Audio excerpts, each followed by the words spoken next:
رغم ان الجو كان صعب جدا، بس اضطريت انزل من بيتي عشان اقابل صاحبتي روان.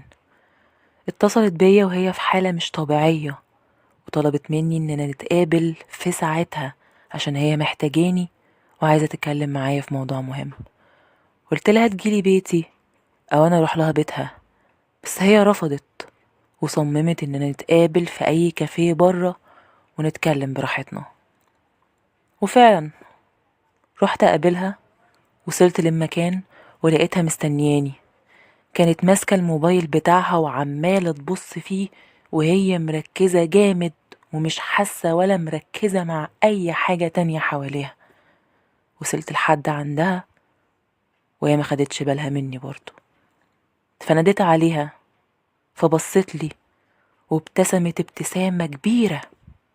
سلمنا على بعض وقعدت معاها وانا بقول لها بهزار: ينفع كده ننزل في جو زي ده؟ بس كله عشان خاطرك. فقالت لي: الموضوع اللي عايزاك فيه يستاهل. مش هتصدقي ايه اللي حصل يا خلود. ايه اللي حصل يا روان؟ قلقتيني. بابا كلمني يا خلود. كلمك؟ كلمك ازاي؟ مش فاهمه. كلمني على الموبايل. الاول بعتلي رساله وبعد كده رن عليا وسمعت صوته. انا اتصدمت من كلام روان وما بقتش عارفه ارد عليها اقول لها ايه. انا مش فاهمه حاجه من كلامها وفي نفس الوقت مستغربه من اللي بسمعه. قلت لها: باباكي كلمك ازاي يا روان؟ باباكي توفى من شهور. ما انا عارفه انه مات يا خلود. هو انت فاكراني ناسيه ولا انت فاكراني مجنونه وبقول اي كلام؟ لا مش قصدي. انا بس مستغربه الكلام اللي بسمعه. بصي انا هشرحلك. انا كنت قاعده مع نفسي في اوضتي وفجاه سمعت صوت رساله على موبايلي. كانت من رقم غريب. لقيت مكتوب فيها: ازيك يا روان يا حبيبتي، وحشتيني قوي، طمنيني عليك، انت كويسه؟ انا بابا يا روان. انا لما شفتها اتصدمت وما كنتش مصدقة. رديت على الرسالة برسالة برضو وانا مش فاهمة حاجة وفرحانة في نفس الوقت. بعدها سألته ازاي بعتلي وهو مات خلاص. فقال لي رد غريب قوي يا خلود.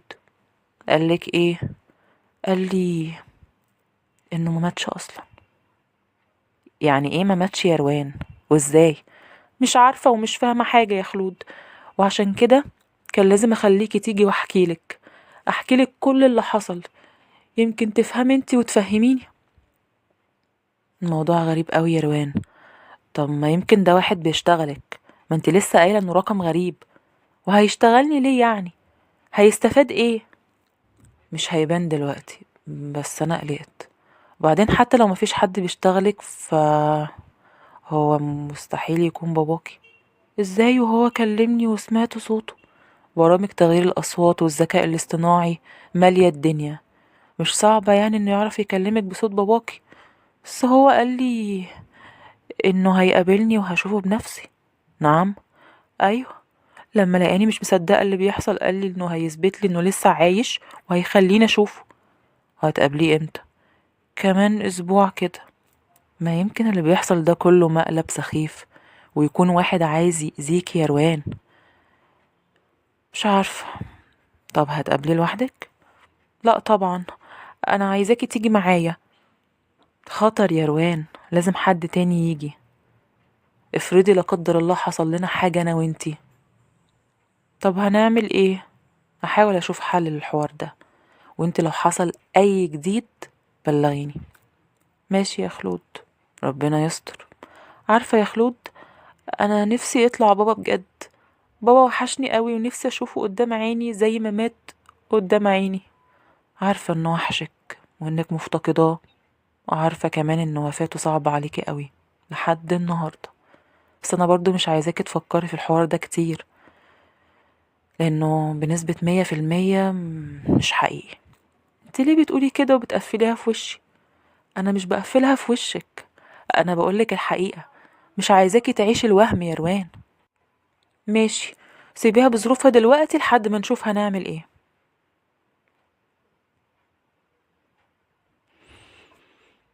بقولك ايه يا روان، ما توريني كده الرسائل اللي جاتلك؟ ماشي، ثانية واحدة. اهو يا ستي بصي. تمام. على العموم زي ما قلتلك تابع معايا الأخبار أول بأول لحد ما يعدي الأسبوع ده على خير ونشوف هنقابله ازاي. خلاص ماشي. عدى يومين من آخر مرة شفت فيها روان، وفي اليومين دول ما لقيتش أي اتصال منها ولا حتى رسالة، وده خلاني أقلق عليها.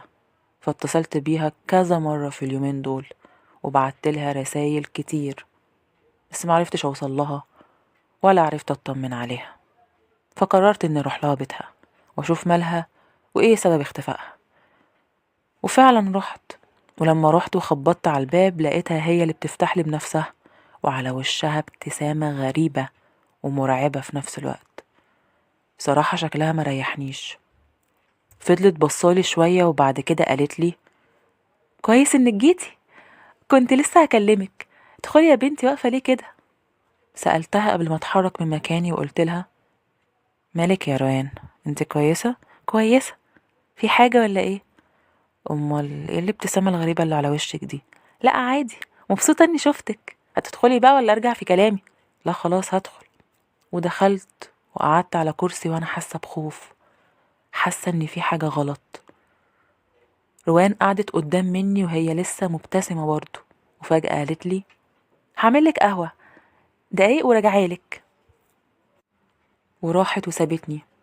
فضلت قاعدة لوحدي عمالة أبص يمين وشمال، مش شايفة حد خالص من أهلها.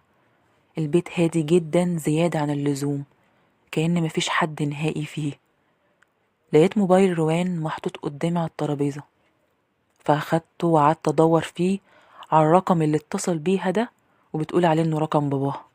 وفعلا لقيت رقم رانن عليها من ساعة واحدة كده، ومتسجل عندها باسم بابا.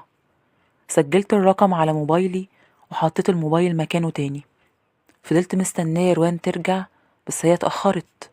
فناديت عليها وقلت لها: يا روان، انت فين كل ده؟ اتأخرتي كده ليه؟ كل ده بتعملي قهوة؟ معلش يا خلود، ثواني واكون عندك. معرفش ايه خلاني قرر اقوم من مكاني وادخل اشوفها فين وبتعمل ايه. وفعلا عملت كده، وفضلت امشي ببطء وانا سامعة اصوات كده، بس مش قادرة احدد ايه الاصوات دي. واللي خلاني افضل مكملة هو ان الصوت ده ما كانش طالع من المطبخ اصلا.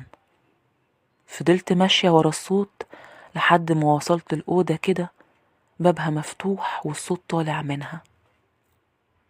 وقفت عند الباب مباشرة وشفت اللي موجود جوه الأوضة، واتصدمت صدمة عمري.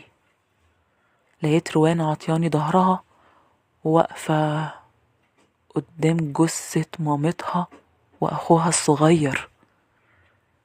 ما كانش فيه أي آثار دم خالص في المكان، بس اللي خلاني أعرف إنهم ميتين إني سمعتها وهي بتقول لهم: حقك عليا إني موتكم، بس أنا ما خليتكمش تموتوا بطريقة وحشة ولا خليتكم تتعذبوا قبل ما تموتوا.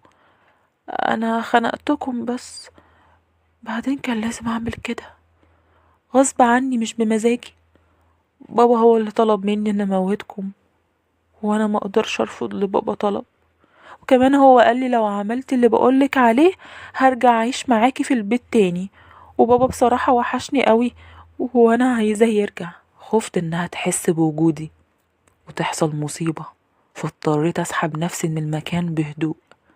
مشيت بنفس البطء اللي جيت بيه ومن غير ما أعمل أي صوت.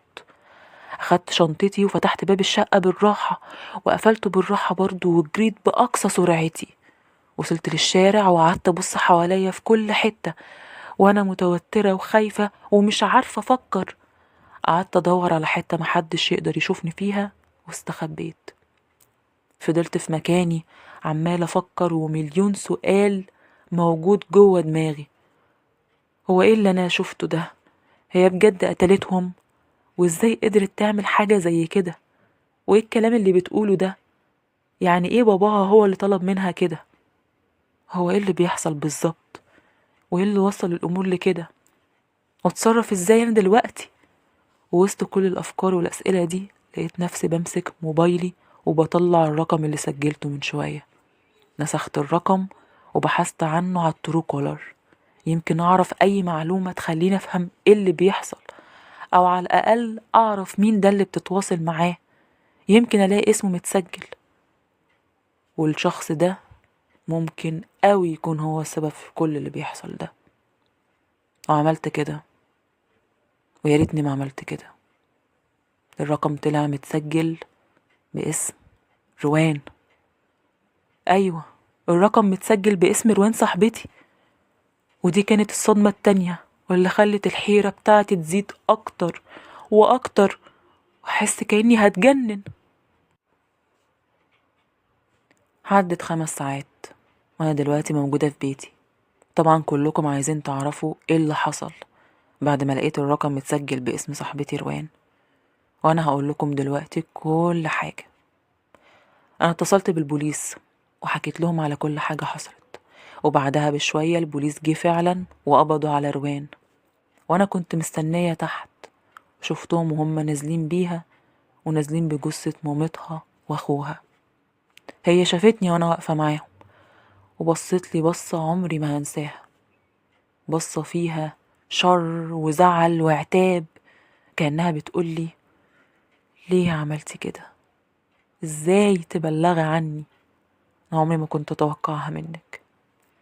بعدها بساعة كده سابوني أمشي، ولحد دلوقتي أنا معرفش مصير روان هيكون إيه. ورغم إني بلغت عنها، بس أنا مش ناوية أسيبها في اللي هي فيه.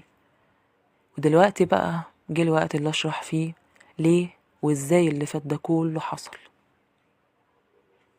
روان كانت متعلقة جدا بوالدها، وكان أقرب حد ليها، والعلاقة بينهم كانت كويسة قوي. بس للأسف والدها مات في حادثة. الكلام ده من فترة كده. وقتها الصدمة كانت شديدة جدا عليها، وقعدت فترة مش مصدقة ولا مستوعبة اللي حصل ده، ولا قادرة تتقبله. وكانت بتتعامل على إنه لسه عايش وهيرجع لها. حاولنا معاها كتير وكنا جنبها الفترة دي، وبالذات أنا ما سبتهاش وحاولت أساعدها بكل الطرق، بس مفيش فايدة. كانت حالتها بتسوء ونفسيتها كانت بتتدمر كل يوم عن اليوم اللي قبله. دخلت في مرحلة اكتئاب وأمراض نفسية تانية، وخلينا دكتورة تتابع معاها. بس للأسف هي ما كانتش مستجيبة لأي محاولة مساعدة. روان حرفيا اتحولت لبني آدمة تانية. حالتها بقت زي ما بيقولوا كده، بقت تصعب على الكافر. مع الوقت بدأت تتحسن بس ببطء كبير جدا، ورغم كده كان عندي أمل كبير إنها تخرج من الحالة اللي هي فيها دي خالص. أنا كنت فاكرة إنها بدأت تتقبل موت والدها وإنها خلاص هتحاول تتأقلم مع الوضع، بس طلعت غلطانة. روان ما تخطتش حاجة. هي كانت بتتعامل كأن باباها موجود، وللأسف الموضوع وصل معاها لحاجات غريبة ومش طبيعية. روان اشترت خط باسمها وحطته في موبايل غير الموبايل اللي هي بتستخدمه، وبقت تتصل بنفسها. أيوة، روان عملت كده، سجلت الرقم الجديد ده على موبايل تاني باسم بابا، وبرضو الموبايل اللي معاها سجلته باسم بابا، كأنها عايزة اسم باباها في كل حتة. بقت بتتصل بنفسها وتتعامل كأن باباها هو اللي بيتصل بيها على موبايلها اللي معاها، وبقت تتخيل صوته وكلامه وطريقته وكل حاجة خاصة بيه. كانت بتتخيل كل ده وهي في الحقيقة بتكلم نفسها، ومحدش بيرد عليها، بس كانت بتسيب المكالمة شغالة وتعيش الحالة اللي ملهاش وجود أصلا. دي كمان كانت بتبعت لنفسها رسايل كأنها من باباها. روان وصلت لحالة نفسية مش طبيعية خلتها تعمل ده، لأنها رافضة إنها تتعامل من غير ما باباها يكون موجود في حياتها. تصرفها كان بشكل مجنون، وكل حاجة كانت بتعملها مجنونة عشان تحس إنه معاها رغم إنه مات. والموضوع ما وصلش للمرحلة دي بس، روان ما بقتش طبيعية أكتر، والحوار اتطور معاها لدرجة إنها بقى بيجيلها خيالات وهلاوس سمعية كمان. بقت بتسمع أصوات في راسها وأصوات جاية منها، بس هي مش كانت فاكرة ان ده عادي. كانت بتتعامل انه ايه المشكلة يعني، وان كل ده جاي من باباها. روان لما قبضوا عليها قالت انها كانت بتسمع صوت باباها في راسها، وقالت كمان انها كانت بتكلمه لحد اخر لحظة على الموبايل، وانه طلب منها انها تقتل امها واخوها، وان هما السبب في انه يمشي، فعشان كده لازم تخلص منهم، ولو عملت كده هو هيرجع. طبعا كل ده مش حقيقي، بس هي للأسف ما كانتش في وعيها ولا مدركة هي بتعمل ايه. كل اللي كان شاغلها انها ترجع باباها، حتى لو هي اللي هتموت شخصيا. وعشان كده للأسف خنقت مامتها وأخوها من غير ما تحس بأي ندم أو تحس أصلا باللي عملته. عايزة أقول لكم إنها لحد اللحظة دي مش واعية لأي حاجة، ولسه بتنادي على باباها، ولسه عمالة تقول كلام مش مفهوم. بجد صعبان عليا قوي، مش عارفة أعمل لها حاجة. دي مش روان، وعارفة إن للأسف مصيرها هيكون مستشفى المجانين. كنتش أتمنى أبدا إنها توصل للمرحلة دي، ولا كنت أتخيل أصلا إنه يحصل.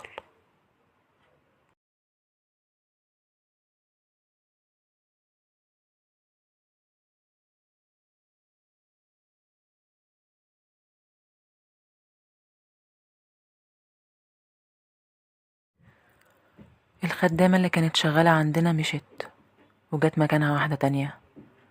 من ساعة ما شفت الشغالة الجديدة وأنا قلقانة وخايفة منها ومش مرتاحة لها، معرفش ليه. حكيت لماما على اللي حاسة بيه، بس هي قالت لي إنه متهيألي، وإن مفيش حاجة تقلق، والموضوع بسيط، وإني حاسة بكده عشان هي جديدة ومش متعودة عليها لسه. حتى بابا قال لي نفس الكلام. ولما حكيت لأختي الأكبر مني وأختي الأصغر مني محدش فيهم اهتم، فسكت وما بقتش بتكلم في الموضوع، وقلت يمكن فعلا أنا غلطانة، واللي عندي ده مجرد إحساس، وعلى العموم كده كده الأيام هي اللي هتبين. في رابع يوم شغل للخدامة لاحظت حاجة غريبة، وهي إن أختي الصغيرة بقت مبسوطة بيها وبوجودها زيادة عن اللزوم. بقت بتحبها ومتعلقة بيها وكأنها تعرفها من سنين. الموضوع لفت انتباهي، فروحت أتكلم مع أختي الصغيرة عشان أفهم إيه السبب ورا الفرحة الكبيرة قوي دي. ولما سألتها ردت عليا وقالت لي: أنا بحبها قوي يا مي، عشان هي طيبة وبتحبني. وعرفتي منين إنها طيبة وبتحبك؟ بتعاملني حلوة قوي. بس كده؟ أيوة. بس شكلك كده في حاجة عايزة تقوليها وخايفة. بصراحة أيوة، عشان هي قالت لي ما اقولش لحد، ده سر. ما انت لو قلتيلي هيفضل سر برضو محدش هيعرفه. وعد. وعد. هي قالت لي ان هي اكتر حد بيحبني في الدنيا دي، اكتر منك ومن مروة ومن ماما وبابا. طب وانت صدقتيها؟ معرفش. طيب يا حبيبتي، كويس انك قلتيلي، وما تقلقيش مش هقول لحد خالص، ولا حتى انا. ده كان صوت الخدامة اللي فجأة ظهرت بعد ما قلت الجملة دي. هي قالت السؤال ده وهي بتبصلي، وعلى وشها ابتسامة مش مريحة. فضلت انا كمان بصلها ومش عارفة ارد اقول ايه. انا مش عارفة اصلا هي سمعت ولا لا، ولو سمعت فهي سمعت كل اللي قلته ولا جزء بس. رديت عليها بهدوء وقلت لها: اه، ولا حتى انتي، ده سر بيني وبين اختي وبس. فجأة لقيت اختي الصغيرة بتزعقلي بصوت عالي وهي بتقولي: ما تقوليش كده عليها يا مي، فاهمة ولا لا؟ وبعدها اختي خدت الخدامة فاتن من ايديها ومشيوا هما الاتنين، وسابوني مذهولة من اللي حصل. ايه الدفاع الغريب ده عن فاتن؟ وازاي اختي الصغيرة ميرنا تتكلم معايا بالاسلوب ده؟ دي اول مرة تعملها. الحوار ده مينفعش يتسكت عليه، والست دي وراها حاجة، وحاجة كبيرة قوي كمان. بعد يومين كنا قاعدين بناكل الغدا في هدوء، وفجأة أختي الكبيرة بدأت تصرخ بصوت عالي وتعيط من غير أي سبب. احنا كلنا اتخضينا واتصدمنا. حاولت أنا وبابا وماما نهديها، والحمد لله بدأت تهدى، وبعدها هدت خالص وكملت أكل عادي كأن مفيش أي حاجة حصلت. احنا استغربنا اللي بيحصل ده، وما بقيناش فاهمين أي حاجة. ماما بعدها ندهت على فاتن كذا مرة لحد ما سمعتها وجت. ماما سألتها: ايه يا فاتن كنت فين؟ كنت في البلكونة بنضفها. خير يا هانم في حاجة؟ لا تمام، روحي كملي شغلك. راحت فاتن تكمل شغلها، وبمجرد ما مشت لقيت اختي ميرنا بتقول لماما وبابا: على فكرة بقى، مي هي السبب في اللي حصل من شوية ده. بمجرد ما قالت الجملة دي الهجوم عليا بدأ. ماما وبابا وميرنا، حتى مروة نفسها أكدت كلام ميرنا اللي هو أصلا كذب وما حصلش. بس للأسف محدش صدقني، وبابا وماما زعقولي. فقمت من مكاني ودخلت أوضتي لما لقيت إن مفيش فايدة، ومقتنعين ومصدقين ومش راضيين يسمعوني. في نفس اليوم بالليل رحت أتكلم مع فاتن. قعدت معاها في البلكونة وبدأت كلامي بإني قلت لها: على فكرة، أنا عارفة إن انتي السبب في اللخبطة اللي بدأت تحصل في البيت دي، وعارفة إن وراكي مصايب، بس أحب أقولك إني مش هسكت وهتصرف وهخليكي تمشي من البيت ده في أقرب وقت. وأنا موافقة، لو عرفتي تعملي كده اعملي. قالت الرد ده وسابتني ومشت. مكدبش عليكم، الرد بتاعها خوفني. حسيت من كلامها إن الحوار أكبر مني وأصعب مما أتخيل، بس رغم كده أنا قررت إني هعمل كل اللي أقدر عليه ومش هستسلم. عدى أسبوع، كنت قاعدة في الصالة مع ماما وفجأة ميرنا جت علينا وهي بتجري وبتصوت وقالت لنا: الحقوا، مروة جوه الأوضة بتاعت بابا عمالة تخنقه. قمنا احنا الاتنين جري ودخلنا على الأوضة، لقيناها فعلا عمالة تخنق في بابا، ورحنا ناحيتها عشان نخليها تسيب بابا، بس للأسف وصلنا متأخر. بابا مات، أختي قتلت بابا. دي مش بس صدمة، دي كارثة. البيت في اللحظة دي بقى مليان صويت وعياط. فضلنا واقفين مش مصدقين اللي حصل ده، وفي نفس الوقت مش عارفين نتصرف ازاي. فاتن في الوقت ده كانت تحت تشتري شوية حاجات. كلمتها على الموبايل وطلبت منها انها ترجع بسرعة، وفعلا بعدها بربع ساعة تقريبا رجعت البيت وعرفت اللي حصل ده كله.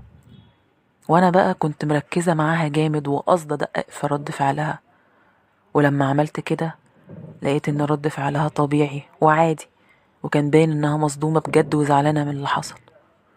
بس احساسي بقى كان بيقولي ان رد فعلها ده مش حقيقي، وان هي مبسوطة من اللي حصل ومش مستغربة ولا حاجة. معرفش ليه كان عندي احساس قوي بكده، واحساس انها ليها علاقة بالموضوع وهي اللي خلت مروة تعمل كده. بس للأسف ده مجرد احساس، مش هعرف استفيد منه اي حاجة غير اني افضل امشي وراه لحد ما يوصلني في مرة باي حاجة تخليني اقرب من الحقيقة وافهم حاجات كتيرة مش مفهومة.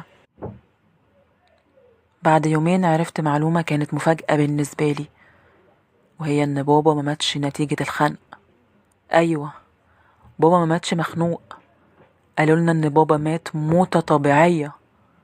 رغم ان المعلومة زي دي مفروض تخلينا نرتاح شوية، بس في الحقيقة انا مقتنعتش بالكلام ده. ازاي مات موتة طبيعية ولما هو كده كده كان ميت لما مروة دخلت عليه؟ امال هي كانت بتخنقه ليه؟ وليه مروة تعمل حاجة زي كده؟ وازاي تكون صدفة كده ان بابا يكون ميت وفي نفس الوقت مروة تدخل عشان تموته؟ اسئلة كتيرة جت في بالي لما سمعت الخبر ده، وانا لسه عند كلامي ان في حاجة غلط بتحصل وفي تفاصيل لسه مجهولة.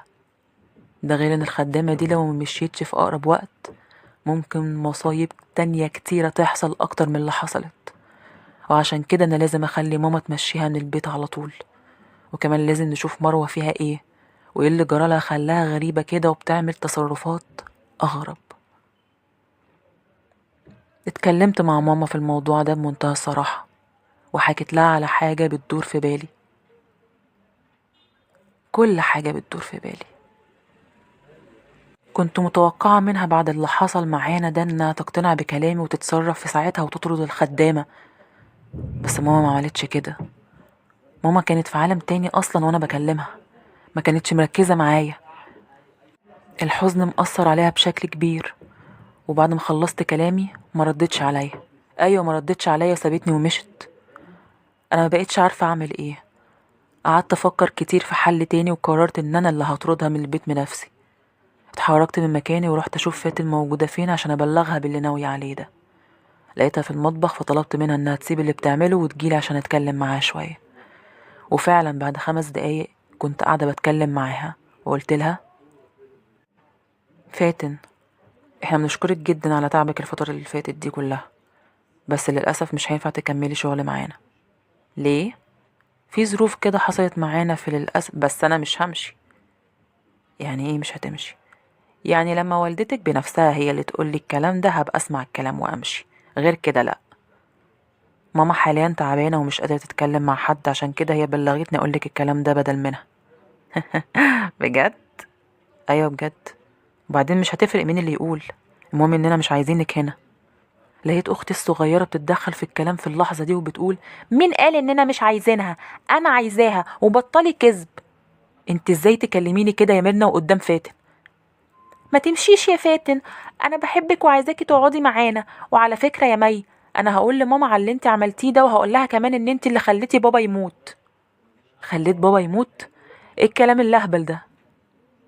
ميرنا شافتك وانت معاكي حقنة وبتديها لوالدك قبل ما يموت بنص ساعة تقريبا. ما حصلش، بابا مات موتة طبيعية. بس برضو شفتك يا كدابة. ميرنا قالت الجملة دي وسابتني ومشت. سابوني وانا مصدومة ودماغي هتتشل من كتر التفكير. من بعد اللحظة دي وانا قررت اغير طريقة تعاملي في البيت ده، وبالذات مع فاتن. ما ينفعش اتعامل معاها بالمواجهة والصراحة، لازم اسلوبي يكون اذكى من كده عشان اعرف اثبت اي حاجة عليها، او على الاقل اعرف اتصرف واخلص منها بالطريقة الصح. وعشان كده انا قررت ان ابدأ معاها بالمراقبة. لازم اراقبها من غير ما هي تعرف حاجة زي كده. لازم اعرف ايه اللي وراها واللي مخبياه وبتعمل كده ليه. لازم افهم سبب كل اللي بيحصل معانا ده في اقرب وقت. لازم الاقي حل. من بعد اليوم ده وانا بحاول اراقب تصرفاتها، سواء وهي لوحدها او مع حد فينا. وفي نفس الوقت بقيت بتعامل مع كل اللي في البيت بطريقة عادية، لا هادية زيادة عن اللزوم ولا عصبية زيادة عن اللزوم، عشان محدش يشك فيا. بس انا لاحظت ان فات بس انا لاحظت ان فاتن بقت مركزة معايا اكتر، وكأنها مستغربة التغيير اللي حصل ده وعايزة تفهم السبب فيه. بس انا ما ريحتهاش ولا خليتها توصل لحاجة. عدى 4 ايام على الحال ده، وخلال الايام دي ما حصلش حاجة جديدة. بس في اليوم الخامس كان الوضع مختلف. في اليوم الخامس حصلت المفاجأة. في اليوم ده كنت ظابطة المنبه بتاع موبايلي عشان اصحى وقت الفجر كده. كنت حاسة اني ممكن اكتشف حاجة في الوقت ده، وقت النوم، واللي هيكون مناسب قوي ليها، وممكن قوي في الوقت ده تكون بتعمل حاجات من ورانا. وفعلا صحيت على صوت المنبه وطلعت بهدوء من الأوضة عشان محدش يحس بيا، وبالذات فاتن اللي أنا قايمة من النوم عشانها. وبمجرد ما طلعت ووقفت قدام الأوضة سمعت صوت حركة في الشقة. الصوت ما كانش عالي، لازم تركز عشان تاخد بالك منه. فضلت واقفة قدام الأوضة شوية، وبعد ثواني لمحت فاتن وهي بتدخل الحمام بسرعة. قفلت الباب وراها وفضلت جوه الحمام شوية، وبعدها خرجت وفي ايديها حاجة. للأسف ما قدرتش احدد ايه اللي معاها، بس واضح قوي ان في حاجة غلط بتحصل او هتحصل. رجعت تاني الأوضة بتاعتها وقفلت الباب. اما انا بقى فاتحركت من مكاني ومشيت ببطء ناحية أوضتها. وصلت قدام باب أوضتها وفضلت واقفة شوية وانا بحاول اسمع اي حاجة من ورا الباب، بس كان الموضوع صعب للأسف ومعرفتش اسمع اي حاجة مفيدة. في اللحظة دي قررت ان افتح باب أوضتها واشوف ايه اللي بيحصل جوه بالظبط. وفعلا عملت كده، فتحت الباب بهدوء جدا، ولقيت مفاجأة مستنياني. فاتن كانت قاعدة على الأرض وسط إضاءة مش عالية وبخور ريحته مالية المكان. قدامها كان في طبق فيه مية سودا وورق محروق. كانت حاطة جنبها على الأرض صور لينا وحاجات تخصنا، هي سرقتها من البيت وخلتها معاها. ده غير اني اتصدمت اكتر لما لقيتها كمان حاطة جنبها خيوط شعر، واكيد بتاعت حد فينا.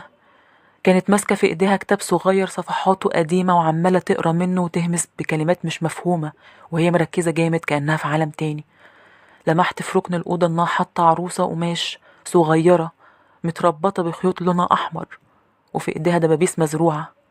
ده غير باقي الكركبة اللي موجودة في الأوضة بتاعتها. تفاصيل الأوضة اللي شفتها في اللحظة دي كانت مرعبة، ده غير التفاصيل اللي ما قدرتش اخد بالي منها. الصدمة بالنسبة لي كانت كبيرة قوي، صدمة خلتني مشلولة مكاني مش عارفة اعمل ايه. ولا حتى عارفة أفكر. وفجأة لقيت فاتن بتكلمني وبتقولي تعالي يا مي ادخلي. أنا اتفاجئت لما لقيتها بتقولي الجملة دي بمنتهى الهدوء، وكأنها عارفة إني موجودة من أول لحظة فتحت فيها الباب، وكأنها مش فارق معاها أشوفها ولا ما أشوفهاش، وكأنها بتعمل حاجة عادية خالص. فضلت متسمرة مكاني ما بتحركش، فلقيتها بتعيد الجملة تاني وبتقولي تعالي يا مي ادخلي، ما تخافيش. اتحركت ببطء لقدام وسبت الباب مفتوح. كنت في اللحظة دي حاسة بمشاعر مختلفة. كنت مرعوبة ومصدومة ومتضايقة، ده غير إحساس إن عايزة أنتقم منها بأي شكل بعد ما اكتشفت إنها بتاعت أسحار وأعمال. وقفت قدامها مباشرة وقلت لها إيه اللي بتعمليه ده في بيتنا؟ مستغربة صح؟ مستغربة إني مش هاممني وعادي إنك تعرفي اللي بعمله وما تهزتليش شعرة. أنا قلت إنك وراكي حاجة وكبيرة كمان، بس محدش صدقني. بس ليه تعملي فينا كده؟ ليه؟ عشان تستاهلوا، وتستاهلوا أكتر من كده كمان. يعني إيه؟ وليه نستاهل؟ احنا عملنا لك إيه طيب؟ عملتوا كتير قوي، ده كفاية إنكوا كنتوا سبب في موت أختي. أختك؟ أيوة أختي اللي كانت شغالة عندكم هنا من سنة وكنتوا بتعاملوها وحش، وبعد كده طردتوها من غير سبب، قطعتوا عيشها ومصدر رزقها وخليتوها تتقهر على حالها وتموت. احنا عملنا كده؟ شكلها حكيت لك معلومات غلط. لا مش غلط، اختي كانت بتحكي لي كل تفصيلة بتحصل معاها، كانت بتتكلم معايا كل يوم، انا عارفة عنها كل حاجة. اختي دي كانت اقرب حد ليا وانتوا حرمتوني منها، وعشان كده كان لازم انتقم منكم، وما لقيتش طريقة اعمل بيها كده غير ان اشتغل عندكم خدامة وادخل بيتكم واعرف اتصرف في كل حاجة في الشقة براحتي، واقلب حياتكم لجحيم. بس اسكتي، ما تتكلميش، انت اساسا دورك لسه ما جاش. يعني السبب في اللي حصل لينا كلنا زي ما انا قلت؟ امال هيكون مين يعني؟ ايوه انا اللي خليت اختك الكبيره مش طبيعيه وعايشه بتتعذب بسبب السحر والاعمال اللي انا عملتها، وانا اللي خليت اختك الصغيره تبقى زي الخاتم في صباعي واثرت عليها وخليتها تحبني وتنفذ كل طلباتي عشان تسهل عليا كل حاجه انا عايزه اعملها، ولو محتاجه حاجه في البيت ومش عارفه اوصلها هي تعمل كده بدالي. ده غير انها بقت بتدافع عني وتهاجمك انتي. انا برضو اللي كنت بقول هي تعمل ايه وتقول ايه وما تعملش ايه وتتصرف ازاي في البيت ده، وهي بصراحة مطيعة، مفيش طلب طلبته منها الا وعملته. ده غير باباك اللي انا موتته بنفسي ومن غير ما حد يكتشف انها موتة مش طبيعية، وكمان خليت اختك تقول كلام ضدك وان انتي السبب في موته، مع انها بنفسها ساعدتني في ان اخلص منه. حتى مامتك الايام اللي فاتت بدأت اثر عليها هي كمان واخليها في عالم تاني، ودلوقتي ما فاضلش غيرك انتي. اوعي تكوني فاكرة ان خلاص كده استكفيت من اللي حصل، لا، لسه اللي جاي اتقل واكبر، لسه مكملة لحد ما احس اني خلاص اخدت حق وحق اختي. لو كنت فاكرة ان اللي فات ده اوحش حاجة تبقي غلطانة. حسيت وانا بسمع الكلام انها اقع من طولي. انا كنت عارفة انها السبب وانها بتعمل حاجة غلط، بس ما كنتش متخيلة انها عملت فينا كل ده. ما كنتش متخيلة انها جواها كمية الشر دي. انا كنت فاكرة ان لما اكتشف اللي وراها هقدر اتصرف واحل المشكلة، بس دلوقتي بقول لنفسي يا ريتني ما اكتشفت ولا عرفت اي حاجة. انا دلوقتي في ورطة اكبر مش عارفة هخرج منها ازاي. ده غير اني مش عارفة هيحصل فيا ايه دلوقتي، مش عارفة هي ناوية على ايه معايا، خصوصا بعد ما انا عرفت كل حاجة خلاص وما بقاش فيه اي حاجة مستخبية. انا مش بس مرعوبة دلوقتي، انا حاسة باحساس اكبر واكتر من كده بكتير قوي. هو ايه اللي بيحصل؟ في حاجة غريبة انا مش فاهمها. الشوارع فاضية بطريقة ملفتة، انا كنت قربت اشك ان مفيش غيري موجود. المفروض اني كنت رايح شغلي، المفروض دلوقتي اكون راكب عربيتي، بس انا ما عملتش كده. انا فضلت ماشي في الشارع بدور على الناس، وفضلت على الحال ده تقريبا 10 دقايق لحد ما لقيت بالصدفة واحد مستخبي على جنب وعمال يبص يمين وشمال وباين عليه انه خايف. اتحركت ناحيته بهدوء، ولما قربت منه اكتر شافني فقعد يشاورلي اني ابعد، بس انا ما كنتش فاهم هو بيعمل كده ليه. وكنت محتاج افهم، خصوصا انه واضح اوي انه عارف اللي بيحصل ده. وعشان كده قربت منه زيادة واستخبيت معاه انا كمان وقلت له انا مش هطول عليك، بس انا محتاج افهم فيه ايه. شش، وطي صوتك. اوطي صوتي ليه؟ لازم توطي صوتك عشان ما تموتش. لازم اوطي صوتي عشان ما اموتش؟ يعني ايه؟ ما فهمتش الكلام اللي قاله، فطلبت منه انه يشرح لي باختصار ايه اللي بيحصل. فضل باصص لي وهو ساكت وقعد يبص حوالين منه كتير، لحد ما لقيت نفسي انا كمان متوتر. وفجأة لقينا احنا الاتنين جثة شاب وقعت قدامنا من فوق. اول ما شفت المنظر ده فضلت مبلم ومش بنطق. بصيت للراجل اللي معايا، ما لقيتهوش، اختفى من جنبي، هرب. اتحركت من مكاني وقربت من جثة الشاب اللي وقعت قدام عينيا، وبعد كده بصيت لفوق، بصيت على المكان اللي وقعت منه الجثة. بس لقيت حاجة غريبة قوي. العمارة اللي وقع منها عبارة عن دور واحد بس، وأصلا شكل الجثة اللي قدامي ده فظيع. المنظر اللي هي فيه بيدل إن الجثة دي وقعت من دور عالي، مش من الدور الأول. لقيت نفسي مش فاهم حاجة، لقيت نفسي خايف أكتر. لقيت إنه مفيش داعي إن أفضل في الشارع ولازم أرجع من مكان ما جيت. فرجعت البيت تاني الحمد لله من غير ما يحصل أي حاجة تانية غريبة. غيرت هدومي وقعدت في أوضتي، مسكت موبايلي وفتحت النت عشان أفهم. بس اللي حصل إن ما لقيتش حاجة عن النت أصلا يا جماعة بتتكلم عن الموضوع. البوستات كانت عادية جدا، ومفيش خبر واحد بيقول إن في مشكلة أو في كارثة بتحصل. مفيش أي حد بيتكلم عن اختفاء الناس من الشوارع وعن الحاجات الغريبة اللي شفتها. محدش جاب سيرة جثث خالص. مفيش أي تنبيه على أي ابليكيشن. بس إزاي؟ أمال اللي أنا شفته ده كان إيه؟ أنا مش فاهم حاجة. فجأة الباب خبط، وكان الخبط سريع. قمت عشان أشوف مين، ولقيته نفس الراجل اللي قابلته وأنا في الشارع، وفجأة هرب. أنا اتصدمت من اللي شفته. هو إزاي عارف مكان بيتي؟ وجه لحد هنا ليه؟ فتحت له الباب لقيته عمال يتنفس بصعوبة ووشه مخطوف. سألته مالك؟ فيك ايه؟ انت كويس؟ لا مش كويس. طب ادخل اتفضل. وخليته يدخل البيت. جبت له حاجة يشربها وقعدت معاه عشان افهم منه في ايه. بدأ كلامه وقال لي فاكر الجثة اللي لقيناها وقعت قدامنا فجأة؟ ايوه مالها؟ كانت بتجري ورايا. بتجري وراك ازاي يعني؟ زي ما بقولك كده، انا بعد ما جريت من جنبك رحت استخبى في مكان تاني، وفجأة لقيت الجثة دي واقفة قدامي بنفس شكلها، يعني مليانة دم وجروح والحاجات دي كلها. انا فضلت متنح له، وفجأة لقيته ابتسم وبدأ يمشي ناحيتي. رحت جريت من قدامه وهو عمال يجري ورايا، وكل ما ابص ورايا الاقيه لسه مكمل ولسه عمال يجري. فضلت اجري من غير ما اوقف لحد ما وصلت لهنا عندك. يعني هو جاي وراك لحد هنا؟ يعني هو عارف مكاني خلاص؟ ما اعرفش بقى، انا ما بصيتش ورايا وانا داخل على البيت بتاعك. هو انت اصلا عرفت البيت بتاعي ازاي؟ ما ترد عليا، عرفت مكاني ازاي؟ في اللحظة دي الباب خبط. كان الخبط جامد المرة دي. انا كنت خايفة اقوم اشوف مين اللي على الباب، حاسس ان هلاقيه هو اللي بيخبط. اضطريت اقوم من مكاني واتحرك ناحية الباب عشان اعرف مين اللي بيخبط.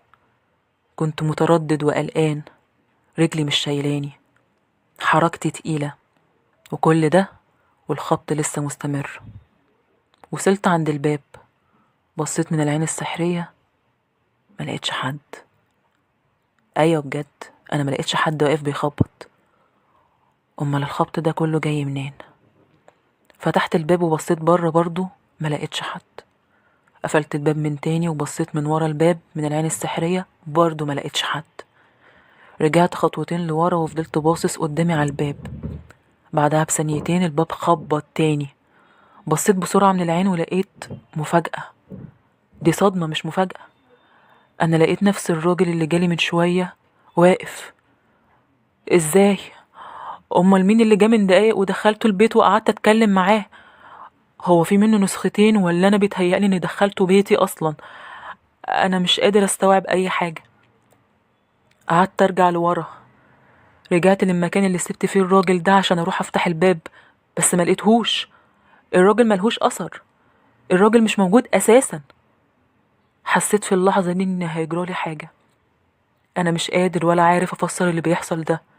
كل حاجة مش مفهومة، كل حاجة غريبة. اليوم ده بس. قعدت على الكنبة، مسكت موبايلي، فتحت النت تاني يمكن الاقي حاجة تفيدني في اللي انا فيه ده، بس برضه مفيش جديد. كل حاجة زي ما هي.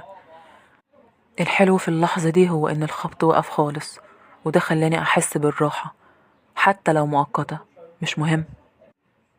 نمت على نفسي وانا قاعد، واللي صحاني من النوم هو اتصال من مديري في الشغل. رديت عليه فلقيته بيقولي: ازيك يا عبد الله؟ خير، ما جيتش ليه النهارده؟ أه، بعتذر جدا على الغياب واني ما بلغتش، بس حصل لي ظرف كده خارج عن ارادتي، فما عرفتش اكلم حضرتك خالص. ولا يهمك يا عبد الله. المهم انت كويس يعني؟ الحمد لله بخير، وبكره باذن الله هكون موجود. باذن الله باذن الله.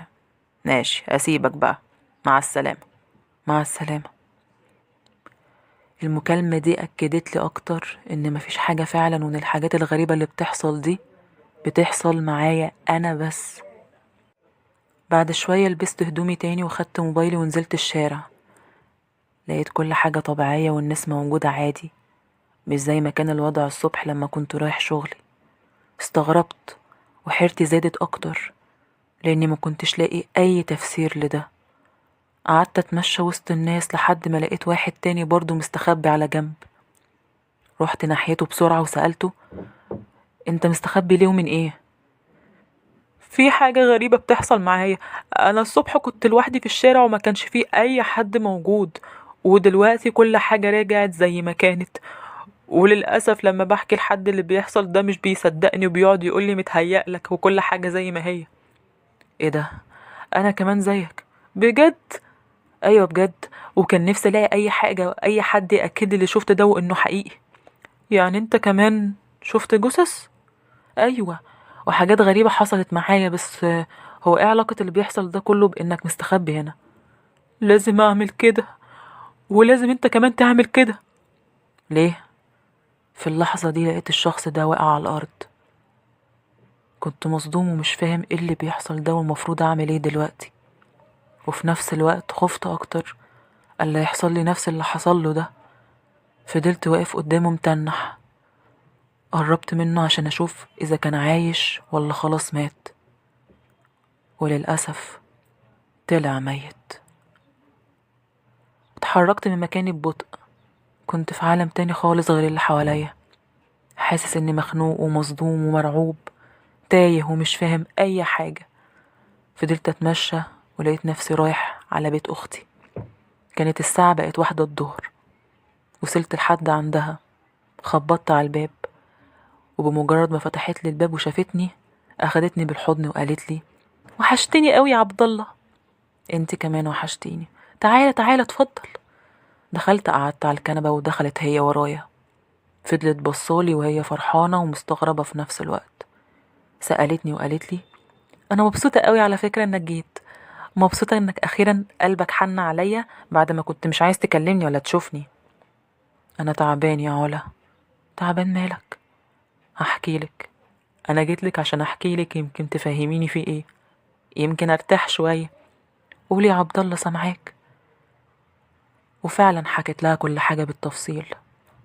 وبعد ما خلصت سألتها: ايه بقى اللي بيحصل معايا ده؟ انا مش فاهم اي حاجة يا علا. بعد ما سألتها السؤال ده لقيتها بصالي بصة فيها شفقة وحزن، بصة ما فهمتهاش.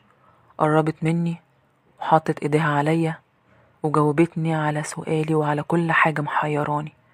وللأسف إجابتها كانت الصدمة الكبيرة بالنسبة لي. كل اللي فات وحصل معايا ده كوم، واللي هي قالته ده كوم تاني خالص. ما تردي عليا يا علا، في ايه؟ انت تعبان شوية يا عبد الله. تعبان ازاي يعني؟ قصدك مرهق يعني ولا اعصابي تعبانة؟ لا يا حبيبي، بس انت عندك هلاوس. تاني بتقوليلي الكلمة دي؟ اعمل ايه طيب يا عبد الله وانت مش راضي تصدق انك مريض وبيجيلك هلاوس سمعية وبصرية؟ بتشوف وبتسمع حاجات ملهاش وجود، وكل ما واجهك بالحقيقة دي بترفض تقتنع بكلامي وبتزعل مني وبتقاطعني. بس انا ما عنديش هلاوس يا علا. اللي حصل معايا ده كان حقيقي، وفي ناس غيري حصل معاها نفس الكلام ده. حتى الناس اللي بتتكلم عنهم دول موجودين في خيالك بس.